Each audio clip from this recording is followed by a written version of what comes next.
Telangana MLC ఎన్నికల అభ్యర్థిని Congress party ప్రకటించింది.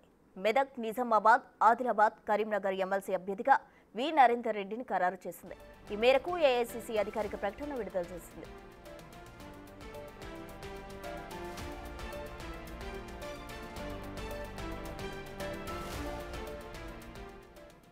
గ్రాడ్యుయేట్ ఎమ్మెల్సీ ఎన్నికలు జరిగే కరీంనగర్, మెదక్, నిజామాబాద్, ఆదిలాబాద్ ఉమ్మడి జిల్లాల్లో 42 అసెంబ్లీ నియోజకవర్గాలున్నాయి. దాంతోపాటు 6 పార్లమెంట్ నియోజకవర్గాలు ఉన్నాయి.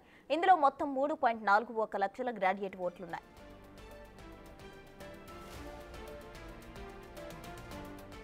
ఒకప్పుడు గులాబీ పార్టీకి మంచి పట్టు ఉన్న ప్రాంతంగా ఉన్న పేరుగాంచిన ఈ ప్రాంతంలో జరగనున్న ఎన్నికలకు బీఆర్ఎస్ దూరంగా ఉండడం హాట్ టాపిక్ గా మారింది. ఇవన్నీ కూడా 3rd నుంచి బిగిన్ అవుతూనే ఉన్నాయి. నోటిఫికేషన్ కూడా 3rd ఫిబ్రవరి ఇస్తున్నారు. 27 ఫిబ్రవరి రోజు ఎన్నిక ఉన్నది. మరి ఆల్మోస్ట్ కౌంట్ డౌన్ స్టార్ట్ అయిందని భావిస్తున్నాను. ఏది ఏమైనా ఇప్పటికే నేను మా నెట్వర్క్ అంతా కూడా మరి 42 అసెంబ్లీ కాన్స్టిట్యూన్స్లో మా వాళ్ళందరూ ఫుల్ టైం మరి కార్యకర్తలు అక్కడ ఉండి ఉన్నారు. దట్టు వాళ్ళు బాగా ఈ 4 నెలల నుంచి అక్కడ వారితో కనెక్ట్ అయి ఉన్నారు.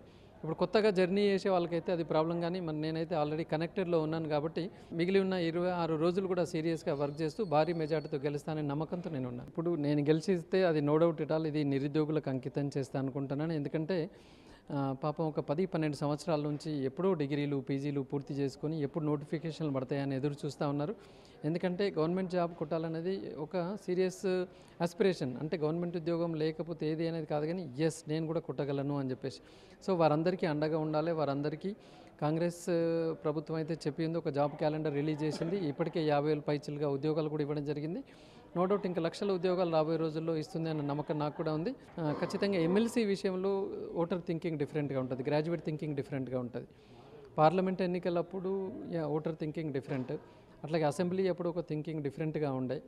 మరి ఇప్పుడు ఎమ్మెల్సీ ఎన్నికప్పుడు ఏమవుతుందంటే ఒక మంచి విద్యావేత్త, తర్వాత ఈజీగా అర్థం చేసుకునే మనిషి, తర్వాత మన మధ్యలో ఉండే మనిషి ఎవరున్నారు అనేది ఓటర్ గ్రాడ్యుయేట్ తప్పకుండా చూస్తాడు.